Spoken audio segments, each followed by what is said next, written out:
Incoming EC Web Setting Tutorial. Tutorial Video Number 7.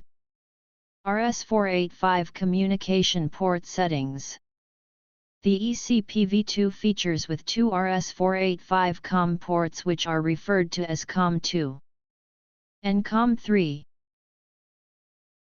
COM port 2 is the one found next to the power supply, which is reserved for interfacing to power meters and/or meteorological sensors. COM port 3 is the one found next to the Ethernet port, which is reserved for interfacing to inverters and/or meteorological sensors. The input and output modules can be interfaced with both COM port 2 and COM port 3. Diagram illustrates communication to the incoming controller ports and connectable accessories. When you connect power meter to the ECPv2, it should always connected on the port 2 via Modbus RS485 connection. Then the setting for the COM port 2 and power meters has been assigned for both baud rate and parity. If your power meter has the baud rate 19,200 and the parity is no parity one-stop bit, then your ECPv2 COM port 2 settings for both baud rate and parity has been edited similar to power meter, which is 19,200 and parity is no parity one-stop bit respectively. The same principle applies to sensors, inverters and I/O modules. The only difference is that sensors or inverter or I/O modules can be interfaced on both port 2 and port 3. Let's learn how the communication setting to be set up for the COM ports in the EC Web. When you click on the setting category on the EC Web, you will see the COM port 2 setup, where you can select port 2 or port 3 by using the up and down arrow button. Here the baud rate settings has to be same as the power meter and meteorological sensor baud rate settings installed on your site. The parity settings, timeout and TX rate settings can be edited if relevant for you. Slave setting is valid only if you use the port to read the values from a Modbus master. Here the baud rate settings has to be same as the power meter and meteorological sensor or I/O module or inverter. And the parity has to be edited similar to connected power meter or sensor or I/O module or inverter. And on the port setting you can see timeout and TX rate.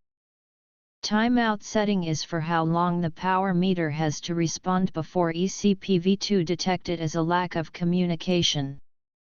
And TX rate is how often it accesses the power meter. The slave ID setting will be used in case the selected COM port serve as slave, which means the port will be used to read out data from the master. Once you have complete the editing, go ahead and save the changes. Let's see a sample connection.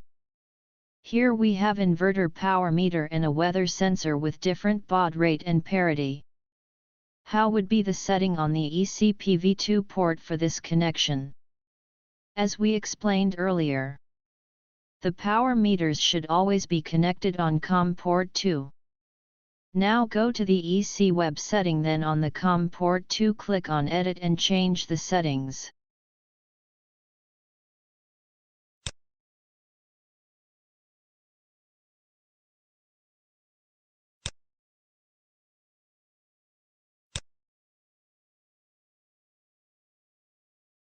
Now you have done the baud rate and parity setting to the power meter connection.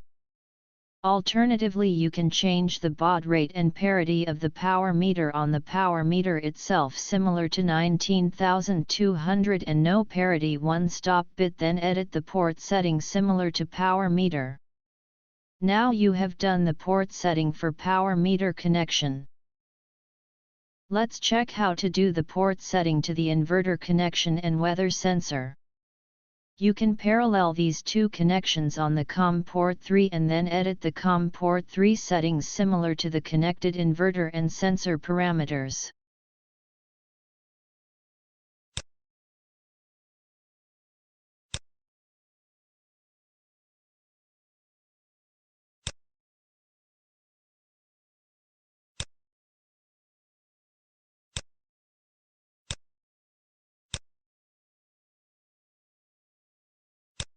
Here the port connection setting for the inverter communication and sensor communication have been completed. In summary, the ECPV2 controller has two ports which are COM port 1 and 2. Each port has own editing option for RS485 communication, which are baud rate, parity, timeout, TX rate and slave ID. Each ports need to be editing for baud rate and parity setting which should match to the connected accessories, then the communication can be established to the connected meter or inverter and sensor or I/O modules. Thank you for watching the video. This video presented by Incumi. For more information please visit our website www.mcomb.com.